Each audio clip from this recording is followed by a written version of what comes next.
Olá pessoal, tudo bem com vocês? Eu me chamo Eliana e agora vou iniciar a leitura da Carta de Cristo número 9. Então vamos lá. Carta 9. Eu, Cristo, venho por meio do canal destas cartas, porque não posso voltar em forma corpórea ou adquirir personalidade humana novamente, uma vez que resido em e sou eu mesmo constituído de tão finas e elevadas frequências vibratórias de consciência, que nenhuma forma humana poderia conter a minha consciência espiritual. Meu único modo de alcançar você tem sido por meio de um ser humano sensível, clareaudiente, obediente e dedicado a Deus, nascido para ser o canal através do qual eu poderia observar o tumulto da vida ativa e os eventos mundiais. Assim pude examinar intimamente o conflito e a dor atual, desconhecidos nos séculos passados, pois as descobertas científicas e tecnológicas e a diminuição dos valores morais e convencionais têm levado a humanidade a condições altamente estressantes na vida moderna e a novas maneiras de relacionarem-se uns com os outros. Através do canal dessa mente flexível, a condição humana moderna se tornou até certo ponto acessível para mim. Sem esse conhecimento da experiência humana, essas cartas não poderiam ter sido escritas de uma forma útil para auxiliar a humanidade nestes tempos. O processo de tomada parcial de sua consciência começou antes do seu nascimento e continuou durante a juventude e ao longo de toda a sua vida. Meu canal iniciou pela completa desprogramação de sua mente e purificação dos velhos conceitos e foi deliberadamente submetida a todo tipo de experiências humanas, testemunhando as lutas e sofrimentos envolvidos na vida moderna. Com minhas instruções, ela superou numerosos abismos de aflição, culminando com a morte do seu ego e da escravidão mental e emocional do materialismo. Ela está aprendendo a mover-se nas frequências de consciência do amor universal e já teve a experiência pessoal da realidade da consciência universal. Assim, ela vem sendo suficientemente purificada para receber cada vez mais claramente meus ensinamentos e para distribuí-los ao mundo. Sob a minha influência, retirou-se da vida social para a solidão e isolamento, tornando-se dependente de mim para a sua vontade de viver cotidiana. Eu trabalho através da sua total disponibilidade para receber as minhas palavras, sempre que as energias cósmicas e as de sua própria consciência permitam receber-me e ouvir-me. Confio na sua honestidade e dedicação para esperar ouvir-me com exatidão e sempre faço com que ela saiba claramente quando sou eu quem fala. Até que eu fale, ela é incapaz de escrever como conto isso para que você possa compreender quais têm sido as energias da consciência crística que deram forma a estas cartas. Venho nesta carta para unir os fios de minhas cartas anteriores e para apresentá-las em um contexto mundial, mostrando como esses ensinamentos são relevantes para cada aspecto de sua vida terrena, bem como para todas as nações. Estas cartas destinam-se a ser o ímpeto, o estímulo para a abertura de sua mente e de seu coração em direção à fonte do ser, e finalmente a tornarem-se o meio perfeito para compreender os efeitos, em cada faceta de sua existência terrena, do pensamento e do comportamento individual e de massa. No passado, as leis dadas como normas para o comportamento nacional se dirigiam principalmente a: vocês não devem, se vocês fizerem, o castigo será esse. As verdadeiras leis espirituais são inteiramente diferentes. As leis espirituais são expressas desta forma: uma vez que você e o lugar de sua existência terrena foram criados desta maneira, se você trabalha em harmonia com as leis de sua existência, você abrirá seu sistema inteiro de alma, mente, emoções, corpo e circunstâncias pessoais para o fluxo constante da consciência divina, sua força vital. Os frutos do seu comportamento disciplinado retornarão para abençoá-lo e torná-lo cheio de saúde, harmonia e prosperidade. Se por outro lado você ignora as leis da existência e continua vivendo da mesma maneira que vivia antes de ter recebido esta mensagem, então a sua vida continuará sendo marcada pelo tumulto, condições climáticas difíceis, praga nas colheitas, desastres econômicos, privação de alimentos e uma vida estressante. Eu tenho falado através destas cartas expressamente para permitir que você alcance um verdadeiro e constante estado de paz mental, amor espiritual, alegria e cura interior da mente, das emoções e do corpo físico.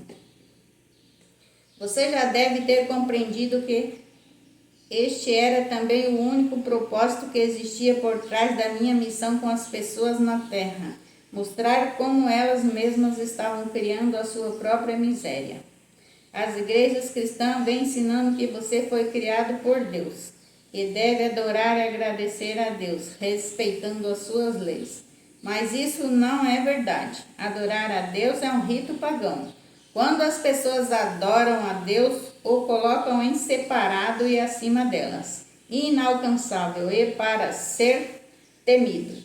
Pois quem sabe que mal ele pode enviar à terra se as pessoas não agirem de acordo com a sua vontade. Porém, essa não foi a mensagem que eu trouxe à terra. Eu falei do Pai que satisfaz todas as necessidades e responde quando é chamado, que cura quando pedimos para fazê-lo, que está dentro das pessoas, ao mesmo tempo em que é transcendente a elas, o que significa que o Criador é universal. A religião judaica ensinava que somente os sumos sacerdotes poderiam aproximar-se do Santo dos Santos e fazerem súplicas pelo povo. A população só poderia aproximar-se de Jeová através dos sacerdotes, trazendo pássaros e animais para que fossem oferecidos em sacrifícios queimados para apaziguar Jeová pelos pecados das pessoas. Através desses meios, os judeus obtinham o perdão dos pecados. Eu ensinei repetidas vezes às pessoas que elas receberiam o perdão do Pai para os seus pecados segundo a sua própria vontade para perdoar os outros, pois seria dado a elas de acordo com a sua própria semeadura. Eu também ensinei as pessoas a se aproximarem do Pai diretamente e a rezarem de forma simples, pedindo aquilo que necessitassem para as suas vidas. Assegurei que elas seriam ouvidas e as suas súplicas respondidas, desde que fossem feitas com fé total, sem nenhuma dúvida em suas mentes. Você deve compreender que tudo o que ensinei aos judeus estava em conflito direto e em oposição ao que os seus anciões religiosos ensinavam. E foi esse o motivo pelo qual os sacerdotes me odiaram. e me crucificaram, uma vez que eu estava roubando os seus exaltados cargos de guardas-costas pessoais do Todo-Poderoso. Devido ao temor das represálias depois da minha morte, os discípulos não se libertaram completamente do Antigo Testamento. Assim, muito do que existe do Antigo Testamento foi passado para a religião cristã. Como alternativa ao sacrifício de animais, o corpo e o sangue de Jesus são oferecidos pelos sacerdotes no altar. Após muitos anos, e de Roma assumir o posto de protetora da religião cristã, assim como os sacerdotes judeus já haviam feito antes também, os sacerdotes romanos se vestiram com caríssimas roupas e utilizaram acessórios de prata e ouro para as cerimônias religiosas. Nos tempos de Paulo, isso teria sido inconcebível. Ele tinha uma mensagem simples de salvação pela minha morte na cruz, embora não tenha sido a mensagem que eu trouxe aos meus compatriotas da Palestina. Ele estava perpetuando uma tradição judaica de sacrifício do outro para pagar pelos seus próprios pecados. Que vergonhosa covardia! Ainda assim, Paulo realizou um grande serviço pela humanidade, ao dar início a um movimento que seria um meio de abençoar a todas as raças igualmente. Ele delineou um modo de pensamento e conduta diária que trazia harmonia às vidas daqueles que procuravam viver de acordo com seus ensinamentos. É bem provável que alguns judeus tradicionalistas, vociferando outra vez, hostilizem as minhas palavras nesta segunda vinda. Eles se ressentirão de minha constante referência à antiga prática judaica de sacrificar animais e pássaros nos templos para agradar a Deus e obter o perdão dos pecados. Porém, sejam quais forem as suas objeções, o fato histórico continua sendo que o templo era um lugar para oferecer sacrifícios e que o cheiro era sentido em toda Jerusalém. E durante todo aquele tempo eu sabia que o edifício do templo era dedicado a um mito, uma invenção da imaginação do homem, uma racionalização daquilo que a mente humana não podia compreender espiritualmente. Eu estava lá, senti as pedras quentes debaixo de minhas sandálias e o sol sobre minha cabeça. Eu discuti com os fariseus, suportei as suas risadas e piadas com certo divertimento e observei-os enquanto ensinavam de maneira dogmática uma forma de vida opressiva, de contínua obediência às tradições sem valor relacionadas a comer e beber, as quais eram totalmente desnecessárias. Eu estava lá. Às vezes meu divertimento acende uma faísca de travessura em minha mente e faço com os fariseus o mesmo tipo de piada analítica pelos seus hábitos pessoais, suas roupas pomposas e suas leis, assim como eles fizeram comigo e com os meus ensinamentos. É um tolo, disseram aos gritos, ridicularizando a minha afirmação de que o reino de Deus está em você. Diga-nos, como pode Deus estar dentro de uma pessoa? Gritaram ironicamente. Usando uma chuva de argumentos pejorativos, invocaram os profetas e compararam seus conceitos do Todo-Poderoso Jeová com as minhas descrições do Pai simples, que se importava até com os pássaros. Como poderia ser isso? Perguntavam. Se as aves eram sacrificadas regularmente no templo para pagar os pecados dos homens, Moisés teria estabelecido tais práticas sagradas de sacrifícios com fogo. Se as aves e os animais tivessem alguma importância aos olhos do Todo-Poderoso, Eu ficava impassível diante de seus ataques verbais. Eles só tinham a convicção da tradição judaica para apoiar as suas afirmações, enquanto minha mente havia sido impregnada com o verdadeiro conhecimento da existência em si, durante as minhas experiências iluminadas no deserto. Foi-me dada a compreensão da universalidade e da boa vontade criadora do Pai, que me permitiu perceber e fazer coisas que nenhum sumo sacerdote, fariseu, saduceu ou escriba jamais poderia fazer.